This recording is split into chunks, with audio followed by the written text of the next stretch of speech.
બોલો. આવી ગઈ સર.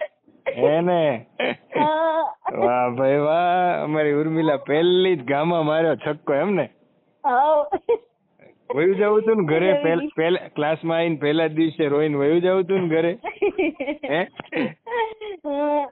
તને ખબર રિઝલ્ટ આવ્યું ને? મારા નહીં, તારી મહેનત હતી. અને આટલી ફ્રેશ 0 થી સ્ટાર્ટ કર્યું તું, અને આટલું 1 વર્ષમાં તો આટલું આ કઈ જેવી તેવી વાત નથી. આ બહુ મોટી વાત છે. અને તે મારું નાક રાખ્યું. હું ક્લાસમાં અને યુટ્યુબમાં 10 વખત બોલ્યો હતો કે અમારી ઉર્મિલા થશે જ એમ. ક્યાં ગયા તારા પપ્પા? આપો આપો.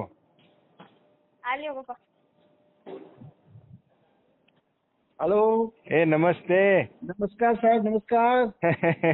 બોલો, મોજ ને હવે બધું કેમ? મોજ છે, રાજી થઈ ગઈ છે છોકરી. તમે મને જવાબદારી સોંપીને ગયા હતા. મેં કીધું તું મારી નાની બેન છે અને એ મારી જવાબદારી. 100% અને આટલી નાની ઉંમરે આવી સરસ નોકરી મળશે અને સીસી ગ્રુપ એમાં એને અધિકારી લેવલની નોકરી કરશે. એટલે બહુ સારું કહેવાય. અને એની મહેનત અને એની ધગશ અને આ બધું જ એને કામ આવ્યું. બીજી કોઈ બાબતમાં રસ નહીં, ખાલી ભણવાનું, સાહેબ કે એટલું કરવાનું.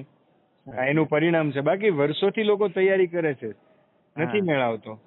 ના, હવે સાચી મહેનત કરવી પડે, બહુ મહેનત કરવી પડે. અને બીજું એનું કે એક જ વસ્તુ, સાહેબ કે કરવાનું, બીજા બધાની જેમ આડું ઓળું આમ કરી લઉં તેમ કરી લઉં એવું નહીં.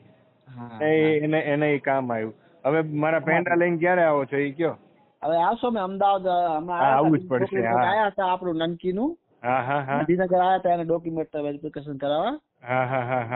અઠવાડિયે પહેલા જ આયા હતા. હવે આનો નંબર છે, આવશું આપણે ઓફિસે આવશું.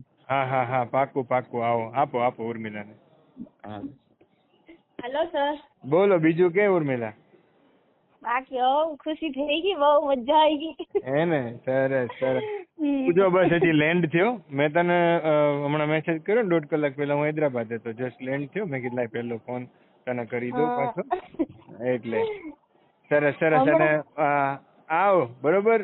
કચ્છી. ઓકે. હા, કચ્છી પેંડા લેતી આવજે.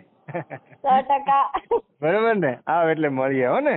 પછી એવું મારી ઈચ્છા છે કે આપણા ક્લાસના જેટલા છોકરાઓની બધા હતા ને, આપણે એક ફંક્શન ગોઠવશું. એટલે તું મને કહી દેજે, એ પ્રમાણે ગોઠવીશું આપણે. હો, સારું. ચલો. હો, ગુડ બાય. હા sir, thank you sir. Welcome.